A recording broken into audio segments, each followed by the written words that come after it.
Hello and welcome to She the People's online summit. I am Deepshikha. This is where we do bring you all engaging conversations around online safety with a focus on women. We are here for our first session for the day, online safety policies. Does India need a rethink? Internet is a place of hope and we have to keep that hope alive. We are all seduced by technology. However, technology is not the beast, it is the users who are. Interestingly, words are breaking us, and it's not sticks and stones as much. Today, we have with us renowned social activist and a prolific academician, Dr. Ranjana Kumari, who is the director of Center for Social Research. I welcome you, ma'am.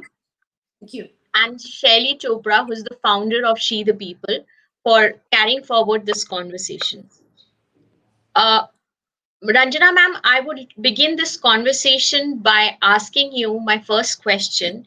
In today's world, the biggest fear any female user of social media has is I cannot control my online persona because the trolls get control it. Rather than being a tool for empowerment, is internet increasingly turning into a weapon to spread hate and misogyny? Well, to be online is no more just a choice. I mean, it is really a compulsion. For whatever reason, people maybe because of their workplace, because of their, how they want to organize their home, how they want to, every aspect of life now has to move online because unless you are online, you're not really able to do many things and also not able to connect. Uh, it's just all of a sudden that COVID period has pushed all of us. Some of us, of course, have been online and doing work, but now it's not a choice. So one should know what are the safety measures online, how you can, like you said, that women can't choose, can't protect themselves. No, that's not true, because a lot of online, almost all online platforms have created ways and means by which you can protect yourself. For example, if you have a very large group of people you are interacting with, most of them you don't even know. They just may have come online to, they may have offered to be with you online, and you just knowingly have added them to your list. Now that's not good, because you, in real life, you don't interact with anyone and everyone. Similarly, in online, you can't be interacting with everyone and anyone. You just have to be very selective. You can choose your immediate family group, you can choose your immediate friends group, you can choose. And also, if somebody has entered by fraudulent way, by just by just impersonation, like somebody else is come in somebody else's name, then you can certainly block that person. You can report that person. Reporting is the key to the whole thing, that if something goes wrong with your online presence, then you have got to report. You've got to report to that particular platform that you are using. Don't feel lazy about it. Don't feel shy about it. Muting is not enough, because, for example, on Twitter, if you mute someone, still that message will be around. Many may have retweeted it, and then you will be there. Now, second thing is about troll. Trolling is becoming a organized industry. A lot of political people, a lot of people who don't like your product if you are in the business, a lot of people who are really not liking the issues you are raising, or if the government is saying something, people may not agree this, or they disagree, or if people who do not agree with the government are saying something, then also there is a whole troll army which starts following you and starts creating a kind of uncomfortable situation for you. Online attacks are as risky, as dangerous, as annoying as, as if you're walking on the street and somebody comes and pounces on you, or somebody touches you or pinches you. It's as bad as that. So you have to really immediately start, first of all, engaging with people who are talking utter nonsense. There is no point. No point in engaging, but don't shy away and go out. That's the intention, especially about women. When the trolls start their action, they start the trolling starts to push you offline, to push you just to leave the space and go away. Never do that, because if you do that, then certainly trolls are really successful. And secondly, that a lot of this can be totally reported. Don't ignore it also. I mean, that's very important, that we should not ignore when the trolls are coming with obnoxious, sexualizing, objectifying women in many ways, or us in many ways. I'm quite a target for the trolls, and I know that, because of Section 498 A of dowry, a lot of people, started trolling me, because I think that's, and I still feel that government should not meddle with this law. This is very good. This is protective of a lot of women who are suffering, and many such laws that we got, worked for, and the government made those laws. So lots of trolls think that we are responsible for what is happening to, especially men. They think that, what is happening to them, we are responsible. So I think that's another aspect, that never leave it, always report it. Never engage with the nonsensical, obnoxious people. Never engage with them. The moment you start replying, the moment you start saying something to such people who are totally absurd, then you are legitimizing them, because then they get to all your followers. You see, all your followers get to know them. So don't give them any recognition. Just leave them. Just ignore. Not ignore, also report. That's what I will say. Don't ignore. Don't leave the space. And that's how you can protect yourself, and Right. limit your circle. Limit your circle to the people you want to go to. Hmm. Yes. Shaili, Deep- I would like yeah. to ask you here. The comment section of any web page, any has things written that no sane person would ever tell anybody face to face. The thing is, women claim their digital share of digital space. This disproportionate amount of hate, which has patriarchy as a root of it. So I think one of the important factors to remember so far as the internet goes is that it has the same people who are offline, and they've also come online. So whether you look at trolls or whether you look at people who are patriarchal, there is no difference between the reality of the internet versus the reality of the offline world in terms of how regressive people's thought processes might be. One is only hoping that using the tools of the internet, because of its widespread nature, one could see the ability to pass the positive, or the more neutral message out there. But that doesn't happen without resistance. In the real world, we continue to see a great deal of resistance. Like, for example, at many of our physical events, we've had so many people who've tried to barge in to question why women need their own platform, to question why, or make the assumption that anything pro women is anti men.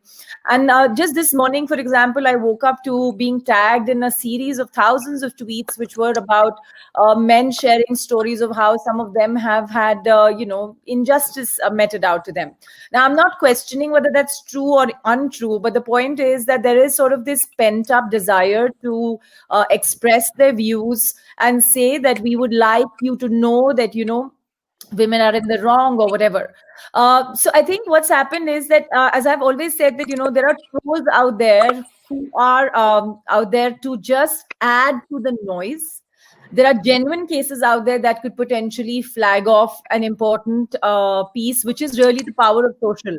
Like, I tend to go and read most of the ones that are tagging me, only because I feel maybe somebody has a point of view from which I could learn, right? But in that process, when you're trying to do that, you find that there are a large number of people who are just out there building into the noise and being part of the mobocracy that social media has offered.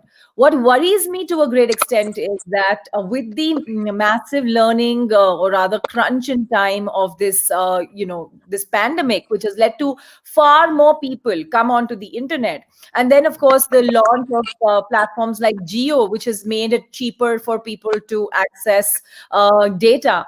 A large number of people have arrived on the internet with no necessary, no background in understanding what is privacy, what's okay, what's not okay, what should be said, what shouldn't be said. And that's why we see that our spaces, where we are constantly putting progressive content out, are marred with people questioning. Just this morning there was a post of Nina Gupta's talking about normalizing divorce, and so many men responded to it. In fact, some women too, who may have a patriarchal bent to mine, saying that Why are we promoting divorce? So the thing is, there's no end to how much commentary trolls can push, but we should be a little concerned with the numbers they are coming in. And as Ranjana ji said earlier, that they're an organized effort now. They are not a random troll that comes from here and there with an expression.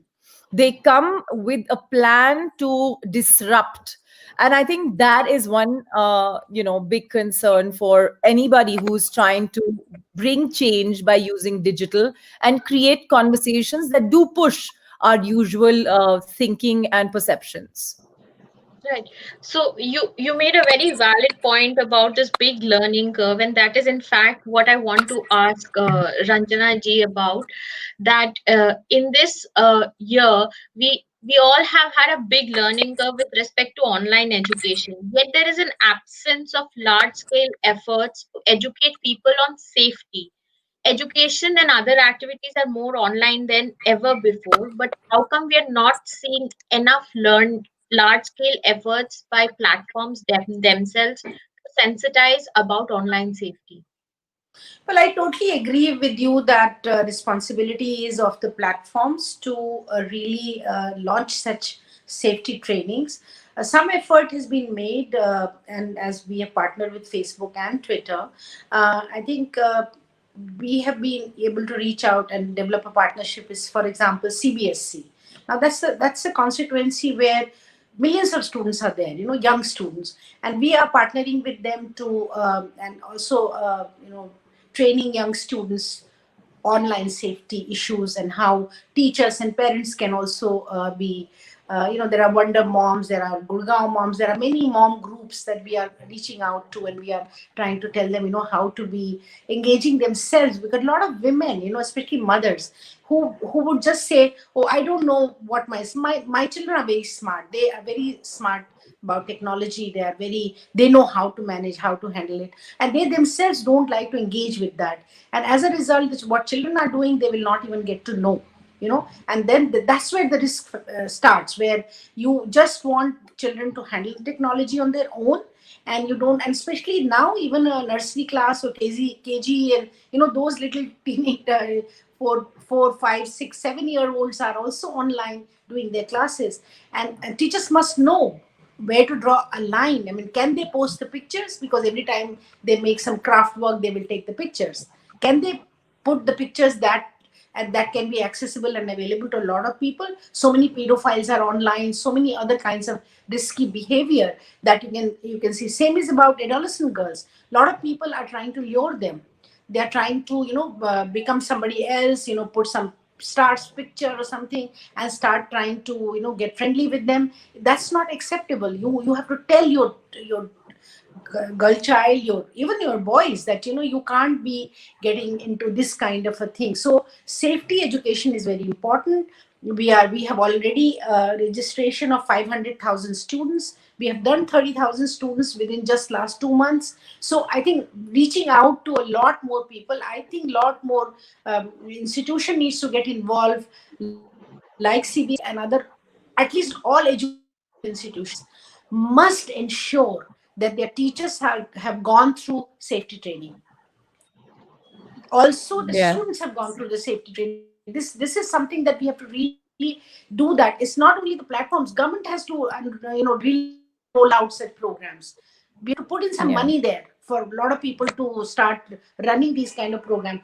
Using Instagram used to be so safe, was thought to It be is so not. safe, and look how many Yeah. risky behaviors have come on Instagram. So I think it's just WhatsApp, Instagram, all everything. I mean, Twitter, you are looking at all forms of we need to invest as government, as people, in training people how to use safely online spaces. Yeah. Right. So, Shaili, give. Why did you think of starting safety online safety summit? What is the thought behind it, and why do you think such conversations are important? So, we started this online safety summit back 4 years ago. In fact, I think Ranjana ji was part of the inaugural as well. One of the most important things for us as women is to use the internet as an opportunity. It's for the first time that we, with digital tools, are able to at least have a scenario where, without your physical presence, and therefore the assumption is that, you do have safer environments to work in if you're working remotely, and also have opportunities such as digital positions to look at leveraging the internet for companies and for economic activity. So I feel that for me, just to note that this is such a big opportunity for women, but we're not having enough conversations. As Ranjana ji said, we need institutional intervention. And I personally have been a bit disappointed in the way the platforms have been. And of course, the government, I think, hasn't even talked enough on a large scale about online safety, given how much education is being imparted online and how it can be misused through, loopholes in many of the tech pieces that are being, tech platforms that are being used for these conferencing efforts. There is an absolute need. When the government came up with the Ujjwala scheme, everybody knew, everybody heard about it, everybody saw it everywhere.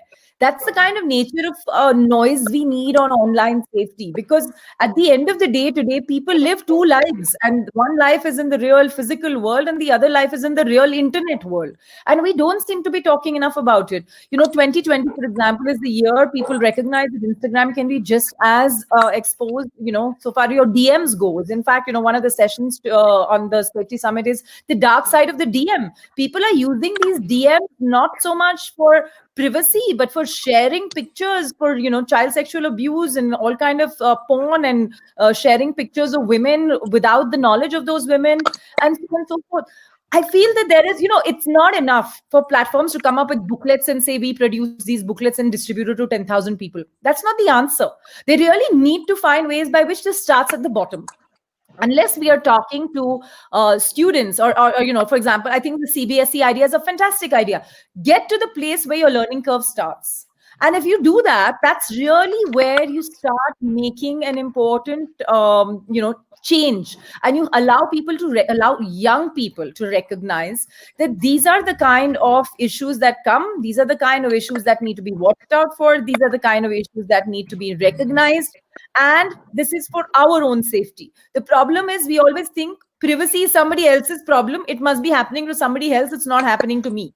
But actually, it's happening to a lot of people. They just don't know about it. I think many people have heard in the last 3 to 4 weeks, there is a massive, massive sort of hacking activity going on many people's accounts on many social media.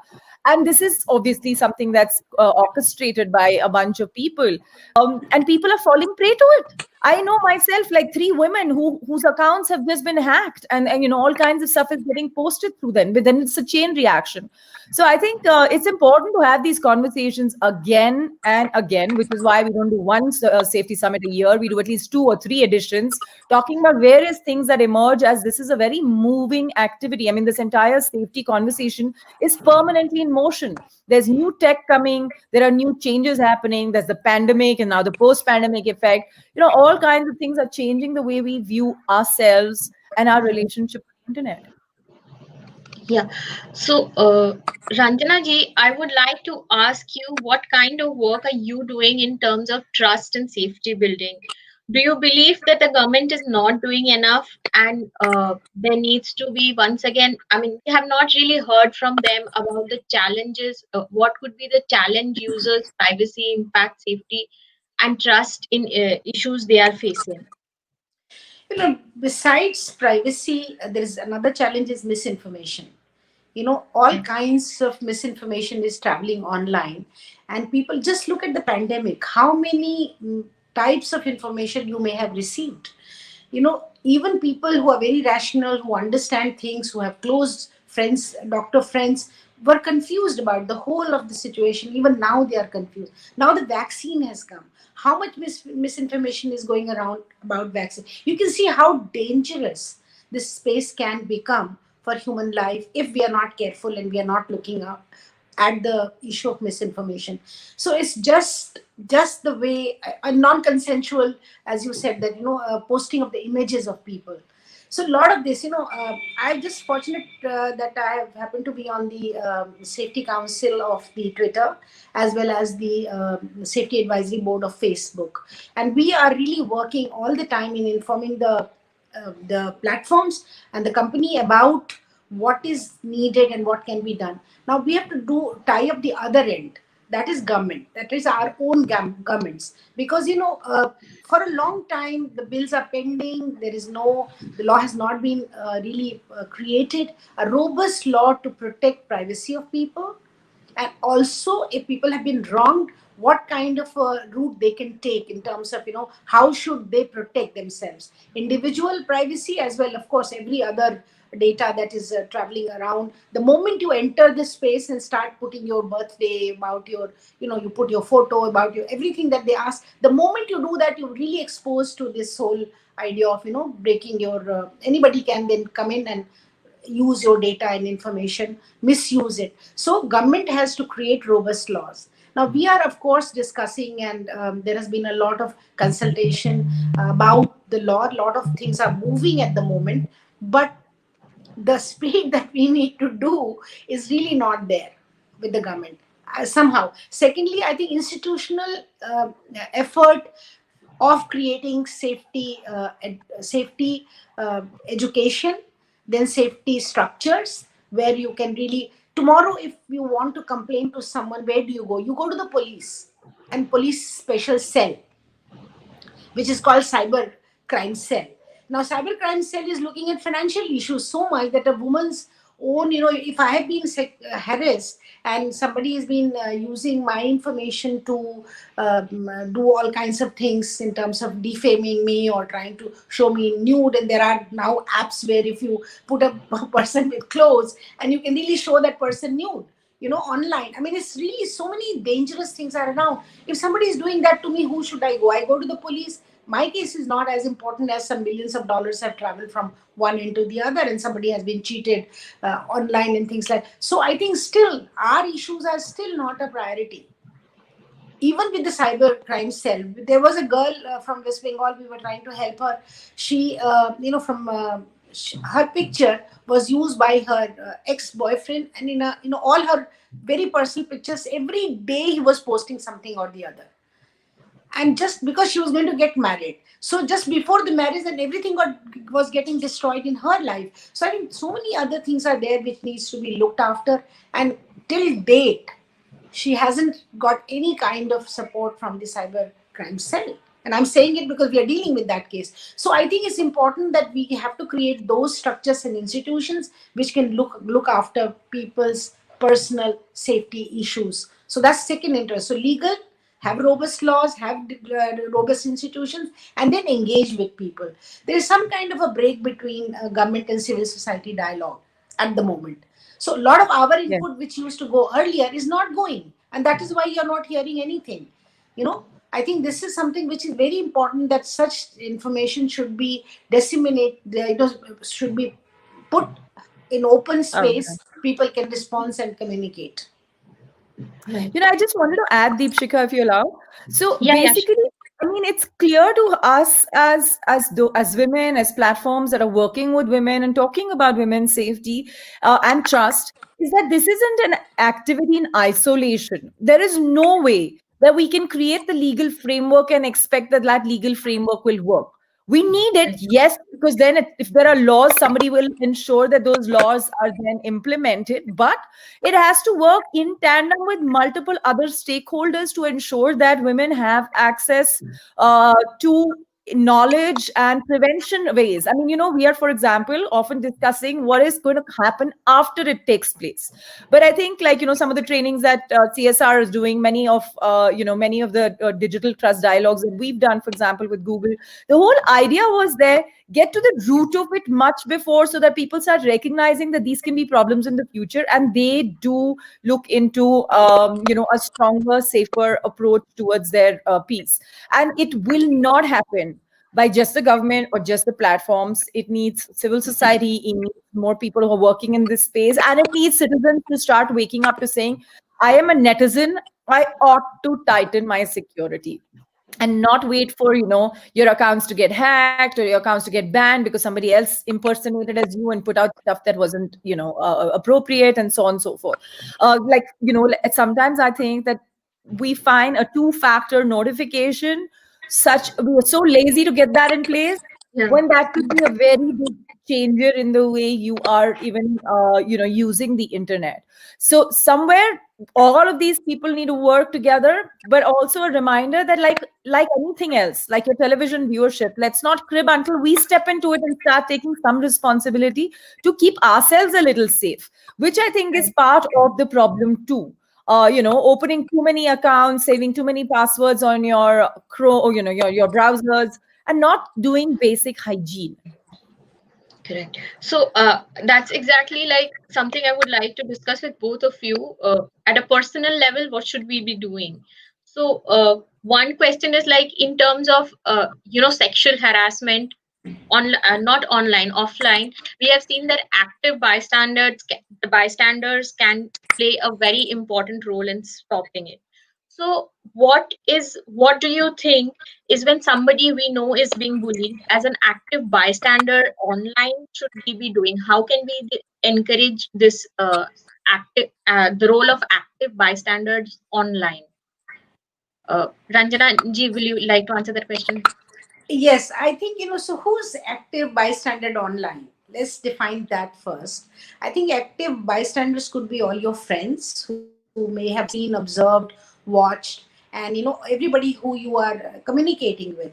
Could be family members, could be anybody who, if they see something is going wrong, then they should reach out and, not feel that, why should I tell this to my friend? She will feel bad about it, something. Say it, just share the information that you may have received about someone else.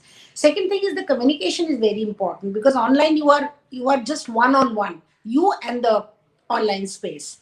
When you are doing whatever you are doing, listening, people are targeting you, abusing you, or sexually harassing you, it is between you and the person online who's there. So there is nobody. So communicate. I think it's very important, and especially for young girls, I must say that they keep a lot of secret to themselves. They think that if they will talk about it, parents, even mothers, will think, oh, you, why are you online, just stop it. So they don't say, don't share. And that communication is very important between parents and children, and also between peer group and friends. Now, who's the other bystander? Other bystander are government agencies who are monitoring, looking at it. Of course, they should not enter our private spaces, but they should make it possible for us to immediately access them, immediately talk to them, and get some kind of answer, something. And then also the bystander are the platforms, themselves, because they are watching you every split of a second. So they know exactly your space, and they should be able to intervene immediately. They should be able to control. And I think that's where a lot of controls have been developed by the platforms, and we are aware of those, and a lot of people are aware. I'm sure Shelly also knows about them. But they should be told to everybody who's using online, who's on the online space. And that is the part of the education. Unless online safety education will happen, how will anybody know what are the buttons you can press, how you can mute someone, how you can delete someone, how you can get out of this situation? How to get out of this situation should be known to everyone who's online. How to be safe, how to just not get carried away by some kind of discussion that is going on, or somebody trying to uh, lure you. You have to know all that. And that is only between, so parent children dialogue is very important. Online platforms responsibility is very important. And also, of course, government and government agencies have a big role to play here. That is where I am Yeah. really a little bit worried about our government's silence on this whole thing. They are doing, but not enough. Right. So, Shelly, to you, I would like to ask, when do you think is the right time to start speaking to our own kids about online safety, especially with women like you and Ranjana ji, who have a huge digital social media presence, and are facing, like Ranjana ji herself mentioned that she's a favorite with trolls. I would be really worried if I have a teenage son and he reads a comment, I mean, and how would he interpret it? When and how should we start this conversation on a personal basis, at a home, at a family level? Yeah, I really don't. I don't think there's a specific age. I would actually say that it's a process that should begin from the day your children start picking up your instruments to watch because they want to be entertained or they watch their cartoons. I mean, for everything. One of the things that I think, as mothers, as educators, as women who are working with kids all the time, I think the way to do this is to have those conversations in bits and pieces right from day one, to start recognizing that your 3-year-old or your 4-year-old knows the Zoom icon and the YouTube icon, and they're going to touch it and go there when you tell them, yes, you've got some time to do your own thing. You've got to go and see what kind of safety measures, settings that you are looking into. And and you make your choices accordingly. You often tell your children that if you see somebody who's not your teacher, come and report it to me, right? I mean, aside of the fact that not all mothers can literally sit with their kids and do these classes, and in some classes there are 30 kids, like how do you even expect?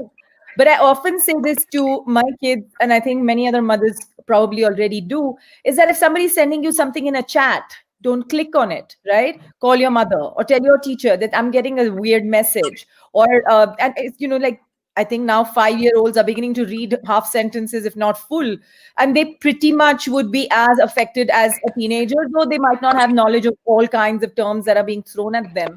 I feel, and I don't know how to. I don't know how to sugarcoat this, but I don't get the fact that platforms today permit 13-year-olds to be online. I am a big one for freedom and freedom of speech, but in a place where everybody else of all ages and all kind of preferences and all kinds of conversations are there, I mean, you have just a 13-year-old coming into the system, it can open a lot of issues. And this is despite the fact that many platforms are seeing, are creating tech-based efforts to ban images before they reach consumers. They are trying to have intervention on, let's say, suicide and various other kind of aspects. So I think that I would say the sooner you think your kid is able to understand the YouTube and the Zoom icons, just start having those conversations then. There is no right time. Just like there's never any right time for sex education, you keep waiting for the teachers to do it. The teachers never do it. It's part of the curriculum, supposedly, but nothing really happens. You just find your own balance with your kid and start having those conversations. That's the way I look at it. Shelly, one thing I would say that, sorry, I'm just coming Yeah, in. yeah, sure, sure. So, no, I'm just saying that one thing is very important to understand that, the globally now 13 year is acceptable. And Yeah. with pandemic, even 5 year is now online. And once they are finishing the class in 40 minutes or 30 minutes or whatever the teachers run these classes for, then they don't give away that, they will just keep the tab Instrument. in their hand or on the phone, whatever they are using, or laptop. So it's important that we understand that, just like the way, I'm just thinking of something very bad habit. Okay, smoking. If somebody is trained, told from very early years that this is very dangerous, this is very wrong, this is how you'll destroy your health, this is what happens, then all likelihood the child will not do it ever, unless of course the child is in a bad company. So that's why you see so many non-smokers when they become the young adults. Similarly, if you are going to train them early, if 13 year is the age, and which I think every country has accepted, but for India and some South Asian countries, I think we will get there, because after all, there is no way. It's also education, don't forget that. It's also a lot of learning. It's also a lot of exposure. You get to develop your mind when you get to reach so much of information, wealth of information that is available. So this will happen. So what is important is this education and training, and that is where we are emphasizing that, run as many programs.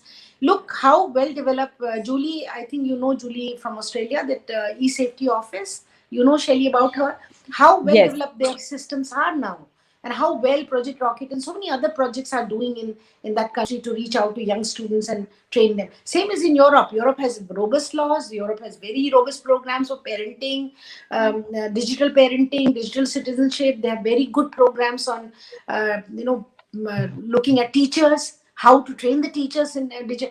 We have all started educating children. How many teachers training has happened in terms of using digital platforms? Yeah, How it's a many good of us point. know? Very good point. Did any training happen for any teacher who's training online? I mean, just the other day, in a very prestigious school of Delhi, I just, because my grandchild is on online now and she's just 4 year old, I know I just had to talk to them to tell them, please don't post pictures like that. Don't do that. Don't, just let the child, maybe the child after many years wants to look at those pictures and say, no. Okay, that's one thing. Another thing, private. If you want to keep everything private, you can keep it online. Don't think that you will not be able to keep anything. It's your choice. When we post our pictures, nobody comes and holds our hand and says that, post a picture every time, anything and everything that you are doing. But we get carried away because there is a kind of competition there, who's doing better, and everybody is doing very well online. Even if we are sad offline, we try to show that. Okay, so let me just say that we started this discussion about age. I think age is very important. It's a knowledge base that we are exposing to, so let's guide them into how to get to that knowledge base and how to get best out of internet instead of fearing it, because they will get there. No way we are able to stop our children from getting into online spaces. So let them go well informed, well trained, and handle it carefully. Right. That's a very well made point. Uh, so another question I think I have for both of you is that still in India, do you both think that keeping the onus of keeping themselves safe online still lies on the women? And uh, Shelly, go ahead. Well, yeah, okay. So the short answer is that I think there is part of the onus that lies on them, and the rest of it on the entire system. See, why are we having conversations about changing the way our men think, right? We are having conversations on toxic masculinity. We're having conversations on institutional intervention because this isn't an individual's piece. I mean, it's like saying that, we will continue to have rapes in a country because women aren't able to fend for themselves. I don't think that's an answer. We do need to have a mix of how women have their freedom and rights. And at the same time, an institutional setup that ensures that public spaces are free of people who are intervening in women's lives for no reason, or out there to molest them, or just come there and interfere with their regular morning walk, evening walks. I mean, how many women have to stay back just because they are worried about the dark, or they're worried about who's going to chase them when they're going for a marathon training, right? So I think the onus of this partly lies on the fact that we should be more aware. We should make effort to understand the privacy systems in every single app that we are engaging with. And mind you, some of the biggest data thefts and leaks have happened on period apps. I've heard so much about, women-centered apps not paying enough attention to some of these. A bunch of apps based out of Bangalore were banned temporarily because of the kind of activities they were engaging in. So I feel that we as women have to be a little more conscious. We have to question, right? And luckily all the safety conversations can happen in every language with every platform in India, despite having so many languages. The second is, we have to push the system. We have to push the system to make our environment safer, and make it easier for us to not just block but report, which is one thing that Ranjana ji also said. Let's not mute people because they're just going from one girl to another. Let's report them. Let's get them out of the system.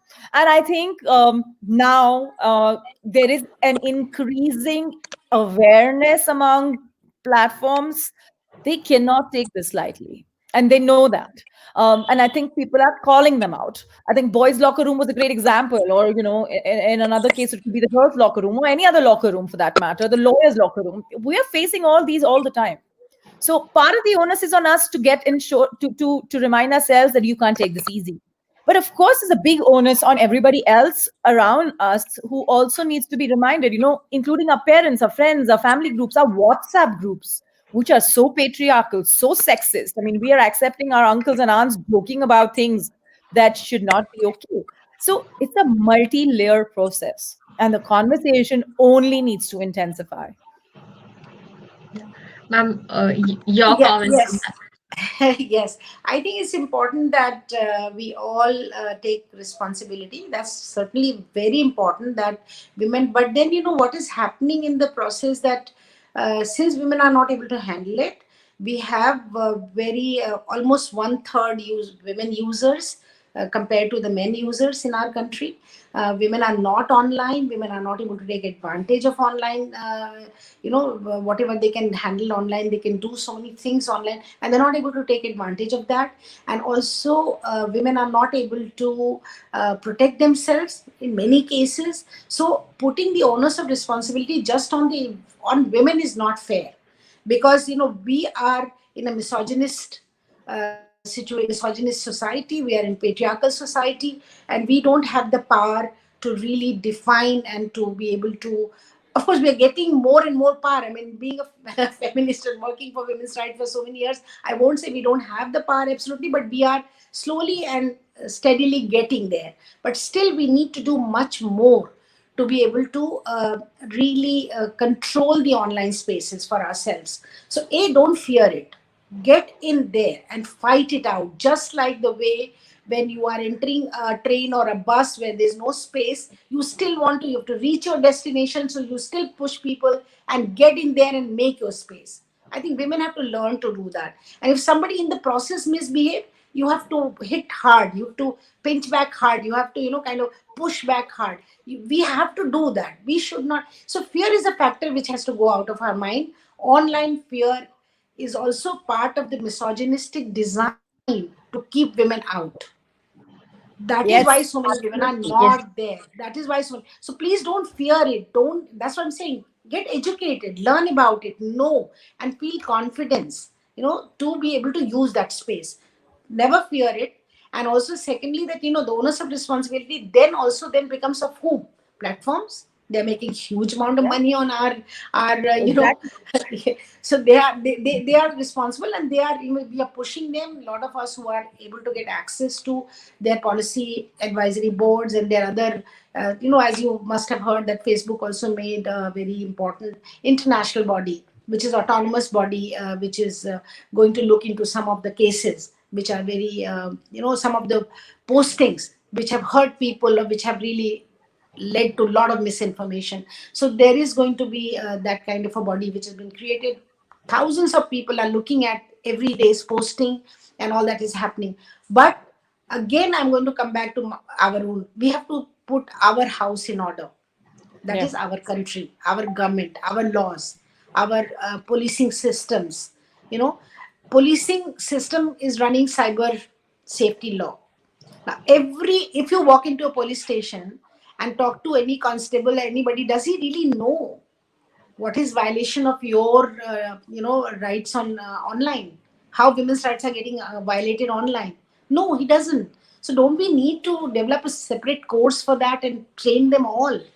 If online has become all, how many hours we are using it? I think 8 hours, 7 hours, all of us for Mm. our work. And then a lot of people are using it almost till 2 in the night, 3 in the night. I don't know whether people are sleeping also or not. So how many hours of our life is going online? So don't we need that kind of a protection system? We do. So laws, institutions, policing, and also judiciary.